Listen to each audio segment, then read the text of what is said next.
Utilizing the preferences is how you can make global changes to the software. In this video, I'm going to show you the Format tab. I'm going to have to open a new design here, but to get to the program preferences, we can come and click on this icon right here from the dynamic floating toolbar. We can click it from up here next to the zoom box, or we can go to Tools and click from the menu and click on Preferences. So there's three different ways to access it. I just clicked on this little program preferences here, and when it opens, you'll see that there are a number of tabs. In this one, we're focused on formats. So in the formats, you have the ability to select a default style, and this is based off the save to sew setting. So when you select a style here and you start creating a design, it will automatically apply the settings for that type of material. So if you work with a specific material a lot, you can select it and it will actually apply specific settings like underlay, densities, stitch lengths, all that kind of stuff as you actually create the design. It makes it very useful. So you have that option, and to learn more about the styles, make sure you watch the video on Save to Sew. The other thing is we have the default save format. Right now I have it set at Floriani Files, WF, because that is the native program format, and it remembers all the data and keeps all the outlines for you. You do have the ability to change that as well. So if I change that to, let's say I work with this Brother PES, all of a sudden this box becomes available, and if I select it, whenever I save a design in that PES format, it will automatically save the WAF file as well. Now I don't do that because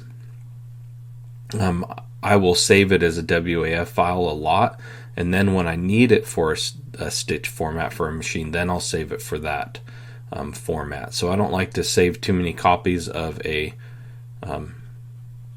format for the machine, so I like to save it as that. But you have that ability to do that, and you can have it auto save to the machine format if you want to as well. But like I said, you can make a lot of copies of two versions of each design, so you just have to know that that will happen. So that is how you can save a default format here, and you can auto save into the different formats as well. The hoop bracket location is for your hoops. You have the ability to select left, top, right, or bottom based on how your machine works and where that hoop bracket is located. The next thing here is you have color match on loading. So if this is checked, if you open a design that uses various different colors, or a brand of thread is applied to that design, if with this check, it will actually convert it to whatever thread chart you choose here. So the designs, the colors will automatically be changed for the color palette that you want to use. The next thing is convert to outlines on open. This is a pretty nice little feature here.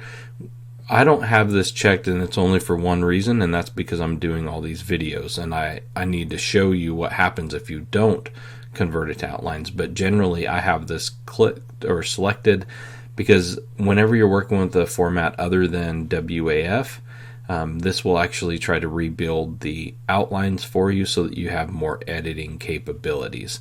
So it is a good thing to have open or checked, and you can do that, and it will make a big difference when you open up a design that is in a format other than WAF. Give you a lot more capabilities to edit. So those are the things that you can do inside of the Formats tab. It's pretty powerful. There's a lot of useful things here with the style sheets and the formats, and color matching to thread charts, or converting designs to outlines when you open them.